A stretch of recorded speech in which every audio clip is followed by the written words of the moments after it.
फिर एक बार भारत की सरकार, भारतीय जनता पार्टी की दुर्भावना, केंद्र सरकार की तानाशाही आप लोगों के सामने आई है। उसका मैं विस्तार से एक एक करके घटनाओं के बारे में आपको बताऊंगा।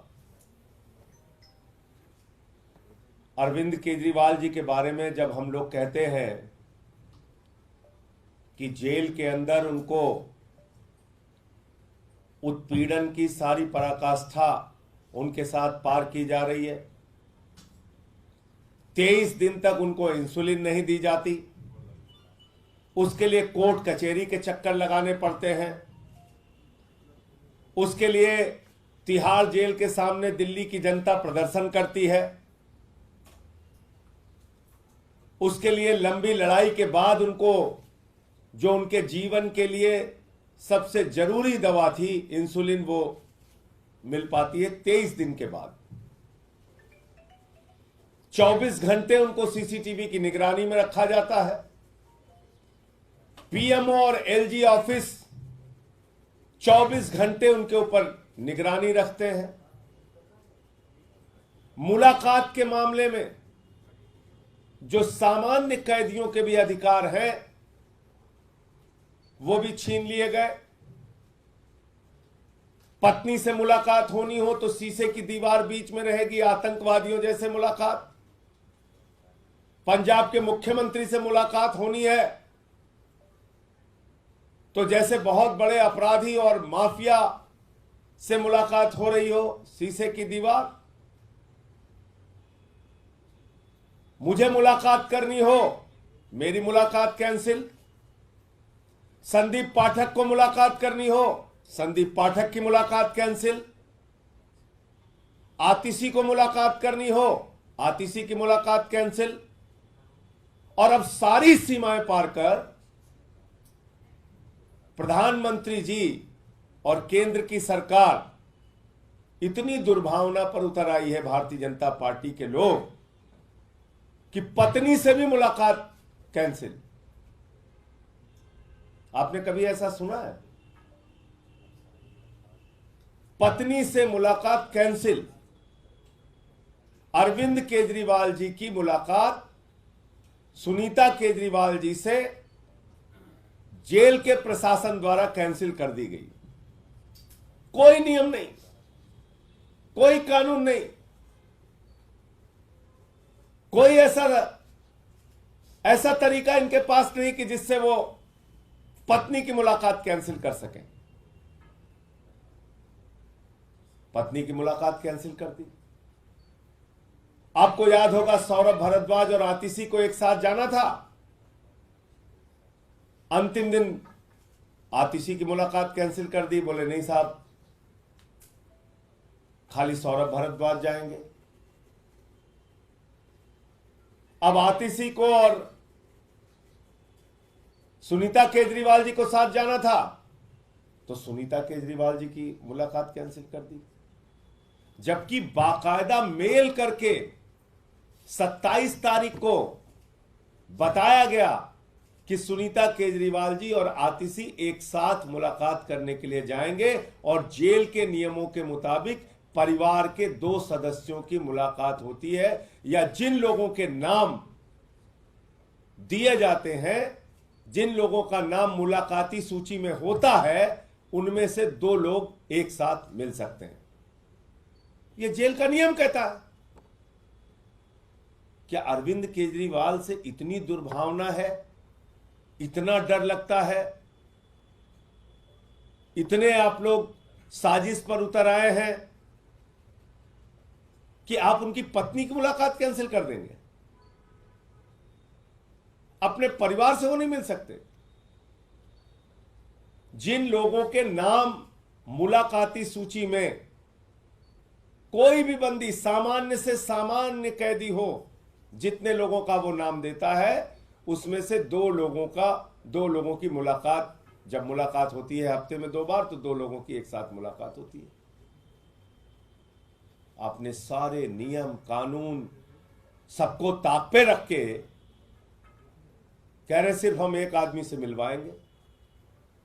एक 3 बार के निर्वाचित मुख्यमंत्री, दिल्ली के मुख्यमंत्री को आपने जेल के अंदर सामान्य कैदियों के भी अधिकार छीन लिए।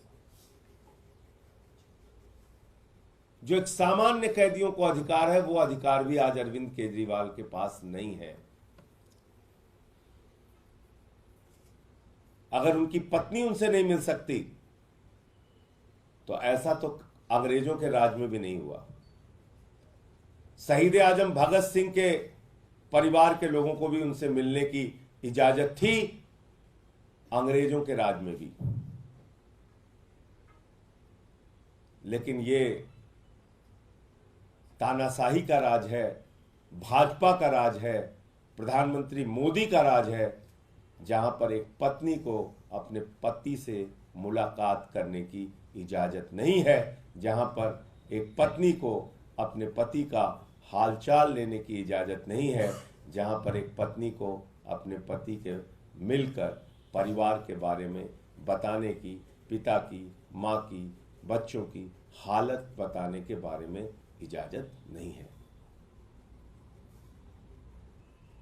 तो ये जानकारी आपके सामने देनी थी कि दुर्भावना और नफरत में देश के प्रधानमंत्री और उनकी पार्टी इतने आगे बढ़ गई है कि सारे नियम कानून को ताक पर रखकर जो अंग्रेजों के राज में नहीं हुआ वो भी इस राज में हो रहा है। सुनीता केजरीवाल जी की मुलाकात अरविंद केजरीवाल जी से कैंसिल कर दी गई है। सर, तिहाड़ जेल प्रशासन का इस पे रिप्लाई आया है। उन्होंने कहा है कि पहले आज आतिशी मिलने जा रही है, उसके बाद भगवंत मान जी मिलेंगे। इन दोनों मुलाकातों के बाद सुनीता केजरीवाल जी को मिलने दिया जाएगा। कोई मुलाकात ऐसी रद्द करने की कोई नहीं है। मुझे आप एक चीज बताइए, 27 तारीख को जब हमने इन्फॉर्म कर दिया कि आतिशी जी और सुनीता केजरीवाल जी मुलाकात करने जाएंगी, और जो सूची है, मुलाकातियों की सूची है जो मुख्यमंत्री ने खुद दिया है, और किसी भी कैदी को देने का अधिकार होता है 10 लोगों का नाम, उसमें इन दोनों का नाम है, तो फिर किस आधार पे आपने कैंसिल कर दिया? पहले इसका जवाब दीजिए ना। जब 2 लोगों की मुलाकात एक साथ कराई जाती है, किसी की भी, किसी सामान्य से सामान्य कैद, मैं तो एक बार आपको बता चुका हूं कि ये तो वो जेल है जहां पर देश के बहुत बड़े अपराधी की मुलाकात उसके परिवार से, उसकी पत्नी से बैरक में होती है। उसकी बहुत बड़े अपराधी की मुलाकात, उसके वकील की मुलाकात उसके बैरक में होती है। अरविंद केजरीवाल तो 3 बार के निर्वाचित मुख्यमंत्री हैं, मौजूदा मुख्यमंत्री हैं, उनकी पत्नी को आप नहीं मिलने देंगे? दुनिया भर की दलीलें और सफाई दे रहे हैं आप। किस नियम के तहत आपने रोका? 27 तारीख को जब आपको सूचना दे दी गई कि आतिशी और सुनीता केजरीवाल जी दोनों जाएंगे मुलाकात करने के लिए, आपने किस आधार पर पत्नी की मुलाकात कैंसिल कर दी? ये तो कल से जब मीडिया में बातें चली तब हो सकता है अभी सफाई दी होगी, मुझे जानकारी नहीं उनकी सफाई के बारे में। इसलिए जब हम लोग कहते हैं, और किस प्रकार की घटनाएं हुई हैं पिछले दिनों जेल के अंदर, कहीं हत्या हो रही है, कहीं मारपीट हो रही है, कहीं सर फोड़े जा रहे हैं, और आप ऐसे में परिवार से भी नहीं मिलने दे रहे हैं। अभी 2 जेलों में घटनाएं हुई हैं, पता कर लीजिएगा। एक जेल में हत्या हुई है, एक जेल में सर फोड़ा है एक दूसरे का, लोगों ने, पता कर लीजिएगा। तो आज जेल में अरविंद केजरीवाल के जीवन को खतरा है, ये बार बार हम लोग कह रहे हैं, बार बार। और ये बात कोई हवा में नहीं कह रहे हैं, क्योंकि सारे नियम कानून ताक पे रखे जा रहे हैं उनके लिए। तमाम तरीके की बाधाएं और दीवारें खड़ी की जा रही हैं उनके लिए, दवाओं तक का इंतजाम रोका जा रहा है उनके लिए। इस आधार पे हम लोग ये बात कह रहे हैं। संजय भाई, आपके गठबंधन पार्टनर जो कांग्रेस में, आपके गठबंधन के साथ कन्हैया के उम्मीदवार, इसको लेकर एक विद्रोह जैसी स्थिति ऐसी है कि उनके प्रदेश अध्यक्ष को इस्तीफा देना पड़ा, वो सामने आ गए। क्या इसका असर गठबंधन पर, पूरे चुनाव पर पड़ेगा? देखिए, मैं सिर्फ इतना कहना चाहता हूं कि ये कांग्रेस पार्टी का अंदरूनी मामला है। और कांग्रेस पार्टी के जो वरिष्ठ नेता हैं वो इसका संज्ञान ले रहे होंगे। और कल जैसा मैंने पढ़ा कि कांग्रेस के राष्ट्रीय अध्यक्ष मल्लिकार्जुन खड़गे जी ने कुछ नेताओं को जिम्मेदारी दी है कि जो लवली जी का इस्तीफा है उस पर बातचीत करके इसका कोई समाधान निकालें। तो हमें प्रतीक्षा करनी क्या चाहिए। गठबंधन पर किसी तरह का खतरा है इस तरह की विवाद की स्थिति होने के देखिए, ये चुनाव जनता लड़ रही है, दिल्ली में भी और देश में भी। और दिल्ली की जनता का एक सबसे बड़ा मुद्दा है उनके बेटे को, उनके भाई को, दिल्ली के बेटे को, जिसने बिजली, पानी, शिक्षा, चिकित्सा, बुजुर्गों की तीर्थ यात्रा से लेकर माताओं बहनों के लिए बस की फ्री यात्रा तक का इंतजाम किया, उसको जेल में डाल दिया गया है। तो लोग तो मन बना चुके हैं कि जेल का जवाब हम वोट से देंगे। एक ऐसा मुख्यमंत्री जो दिन रात समर्पित भाव से दिल्ली के लोगों की सेवा कर रहा था, उसको आपने पकड़ के जेल में डाल दिया। इसको लेके लोगों में गुस्सा है, आक्रोश है, और जेल का जवाब जनता वोट से देगी। 7 की 7 सीटें इंडिया गठबंधन जीतेगी, मैं ये बात कह सकता हूं। आरएसएस रडार पर रहते विपक्ष के आरक्षण को लेकर मोहन भागवत का बयान सामने आया है। उन्होंने कहा है कि हम किसी भी तरह के आरक्षण के विरोधी नहीं हैं। देखिए, मोहन भागवत, आरएसएस और भारतीय जनता पार्टी, ये एक झूठ बोलने की, सिर्फ हिंदुस्तान की नहीं, पूरी दुनिया की सबसे बड़ी फैक्ट्री अगर झूठ बोलने की कोई है तो भारतीय जनता पार्टी और आरएसएस है। इनसे बड़ी मास्टरी किसी को नहीं है झूठ बोलने में। यही मोहन भागवत कह चुके हैं कि आरक्षण खत्म होना चाहिए, आरक्षण की समीक्षा होनी चाहिए। इनके एक नेता, संयुक्त महासचिव मोहन वैद्य, कह चुके हैं कि आरक्षण से अलगाववाद बढ़ता है, आरक्षण खत्म होना चाहिए। उत्तर प्रदेश के अंदर 69,000 शिक्षक भर्ती में ओबीसी का आरक्षण मारा गया। मैं ऑन रिकॉर्ड बातें बोल रहा हूं, इसको ध्यान से सुनिएगा, और अगर मैं कहीं गलत बोल रहा हूं तो इस पे सवाल पूछिएगा मुझसे। पूरे देश के विश्वविद्यालयों में, दिल्ली विश्वविद्यालय सहित पूरे देश के विश्वविद्यालयों में आरक्षण चुन चुन के खत्म किया गया। कहीं 1 पोस्ट निकाली गई, कहीं 1.5 पोस्ट निकाली गई, कहीं 2 पोस्ट निकाली गई। आरक्षण को खत्म किया गया। यह पिछले 10 साल में हुआ है। तो भारतीय जनता पार्टी और आरएसएस का साफ एजेंडा है, और मैं फिर दोहरा रहा हूं, पूरा भारत तो बाबा साहब डॉक्टर भीमराव अंबेडकर जी के संविधान को मानता है। भारतीय जनता पार्टी भागवत के संविधान को मानती है, और भागवत का संविधान कहता है, नागपुर का संविधान कहता है आरक्षण देश में खत्म होना चाहिए। भागवत का संविधान कहता है चुनाव खत्म होना चाहिए, और देश का संविधान, लोकतंत्र खत्म होना चाहिए। इसके उदाहरण दे रहा हूं मैं आपको। अब आपने मुद्दा छेड़ दिया तो पूरी बात सुनिए। चुनाव खत्म करने की बात मैं क्यों कह रहा हूं? अमित शाह जी ने कहा 50 साल देश के ऊपर राज करेंगे। क्या फार्मूला है भाई आपके पास? 50 साल देश के ऊपर राज करेंगे? वही फार्मूला है जो सूरत में हुआ, जो चंडीगढ़ में हुआ, जो मध्य प्रदेश में हुआ, जो कर्नाटक में हुआ, जो महाराष्ट्र में हुआ, जो उत्तराखंड में हुआ, जो अरुणाचल में हुआ। पिछले 10 साल में 7 सरकारें आपने गिराई, चुनाव को खत्म किया, खरीद फरोख्त के जरिए आपने सरकारें बनाई। इस चुनाव में तो आप खुल के सामने आ गए। चंडीगढ़ में आपने हमारे मेयर के वोट काट के अपना प्रत्याशी जिता दिया। आपने सोचा था कभी आजादी के बाद पहली बार सूरत में, बताइए, चुनाव हुआ नहीं, बीजेपी जीत गई। चुनाव नहीं हुआ और बीजेपी जीत गई वहां पे। इसलिए मैं कह रहा हूं पूरे देश में चुनाव खत्म होगा। क्या हुआ अरुणाचल में? आपको पता है 10 विधायक भारतीय जनता पार्टी के वहां जीत गए। पता नहीं मीडिया ने कितनी रिपोर्टिंग की इसकी। बगैर चुनाव के 10 बीजेपी के विधायक जीत गए अरुणाचल में। कैसे जीत गए बताइए आप? दिल्ली के अंदर जहां पे एक दलित के बेटे को मेयर बनना था, चुनाव आपने कैंसिल कर दिया। इसलिए मैं कह रहा हूं ये 2024 का चुनाव अंतिम चुनाव है। इस देश के 145 करोड़ लोगों से अपील कर रहा हूं, भारत के संविधान को बचाने के लिए, आरक्षण को बचाने के लिए और अपने वोट को बचाने के लिए वोट कीजिए। इसके बाद आपको वोट देने का मौका नहीं मिलेगा, क्योंकि अमित शाह तो कह चुके हैं 50 साल राज करेंगे इस देश पे। और आरक्षण के विरोध में तो हमेशा से भाजपा रही है। याद होगा आपको, वीपी सिंह जी का मंडल आया था तो कमंडल लेके निकल पड़े थे। उस समय विरोध किया था इन्होंने, खुलेआम विरोध किया था। तो ये तो आरक्षण के विरोधी लोग हैं, इनका जन्म हुआ है आरक्षण के विरोध में।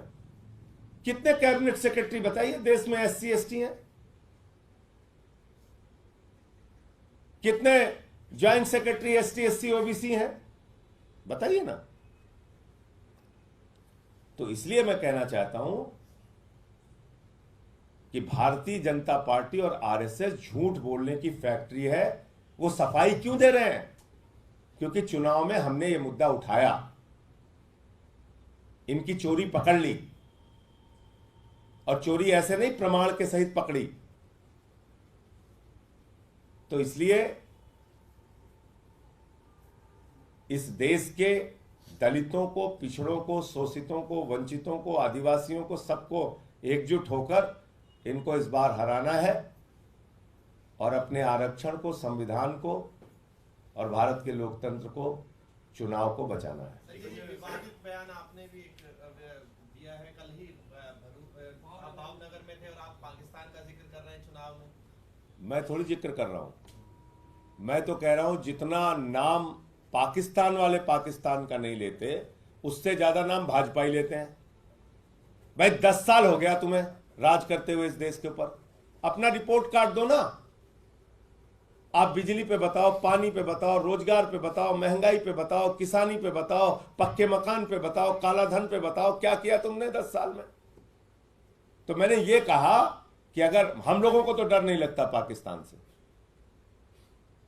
इस देश के 145 करोड़ लोगों को डर नहीं लगता पाकिस्तान से, लेकिन जिस भाजपाई को डर लगता है पाकिस्तान से, दिन रात पाकिस्तान पाकिस्तान से हम लोगों को डराते रहते हैं, वो पाकिस्तान चले जाए। मैंने यही बात बोली, हमें नहीं डर लगता। अगर भाजपाइयों को डर लगता है तो जाओ पाकिस्तान, वहीं रहो तुम, दिन रात पाकिस्तान पाकिस्तान गाते रहते हो। ये मैंने बोला। ये भी कहा जा रहा है कि जो आरक्षण को लेकर गलत चीजें प्रचारित की जा रही हैं, जिसमें गृह मंत्री का एक वीडियो भी कहा गया है, FIR होंगी पूरे देश भर में, और आप भी। गृह मंत्री के वीडियो के बारे में मुझे जानकारी नहीं है। मैंने जो वीडियो यहां आपके लोगों के सामने दिखाया था, बोलिए फिर से दिखा दो। मोहन भागवत ने क्या कहा है, मोहन वैद्य ने क्या कहा है, क्या कहा, क्या हुआ उत्तर प्रदेश में 69,000 शिक्षक भर्ती में, क्या हुआ देश के विश्वविद्यालयों में।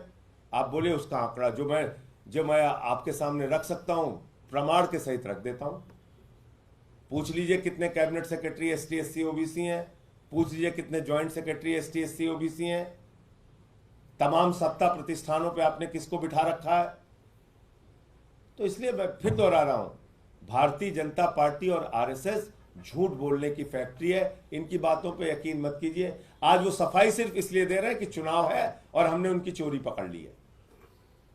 100% संविधान खत्म करेंगे, चुनाव खत्म करेंगे, आरक्षण खत्म करेंगे, 100%।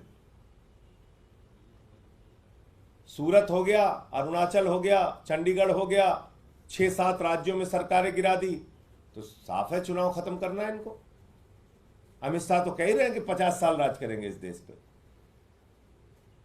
धन्यवाद। अक्सर संजय जी आरोप लगते हैं कि सत्तारूढ़ दल पाकिस्तान की एंट्री कराता है, इस बार ऐसा लग रहा है विपक्ष पाकिस्तान के चुनाव में सत्तारूढ़ दल ही एंट्री कराता है, सत्तारूढ़ दल ही एंट्री कराता है। बार बार वो लोग हिंदुस्तान पाकिस्तान करते हैं चुनाव में, सबकी एंट्री कराते हैं, वो मुद्दों की एंट्री नहीं कराते। बस इस बार हम मुद्दों की एंट्री करा रहे हैं। हमें नहीं सुनना है सब बकवास, हमको मुद्दों की बात करनी है। एजुकेशन पे, हेल्थ पे, बिजली पे, पानी पे, बेरोजगारी के सवाल पे, महंगाई के सवाल पे, इस पे बात करो। संजय जी, लवली कांग्रेस का अंदरूनी मामला हो सकता है, लेकिन उन्होंने इस्तीफा दिया, उसमें कारण पूरी तरीके से आम आदमी पार्टी को बताया, आपकी नीतियों पर सवाल उठाया, प्रोपेगेंडा बताया है और कहा कि सीधा निश्चित के समय में जो व्यवस्था थी उससे वर्ष अभी कंडीशन है। नहीं, ये आम आदमी पार्टी से तालमेल, देखिए मैं कोई झूठी बात नहीं करूंगा, और जिस आदमी की जो अच्छाई बुराई होती है उसको मानना चाहिए कैमरे के सामने भी। मैं जिम्मेदारी से कह रहा हूं, आम आदमी पार्टी से समझौता कराने में लवली जी की बहुत महत्वपूर्ण भूमिका रही है। अब किस कारण से अभी वो बोल रहे हैं मैं नहीं जानता, तो इसका श्रेय उनको भी जाता है। मैं तो उनको धन्यवाद दूंगा कि इंडिया गठबंधन को यहां पर बनाने में उनकी महत्वपूर्ण भूमिका रही है, और मैं उनको इस बात के लिए भी धन्यवाद दूंगा कि मुख्यमंत्री की जब गिरफ्तारी हुई थी सबसे पहले पहुंचने वाले नेताओं में वो थे। अब वो किस कारण से बात बोल रहे हैं वो तो वही बता सकते हैं। परिवर्तन क्यों हुआ होगा, क्यों लग रहा है? अब मैं इसमें कोई टिप्पणी नहीं करूंगा। कहीं सुना है रिटेल की दुकान पर होलसेल का दाम?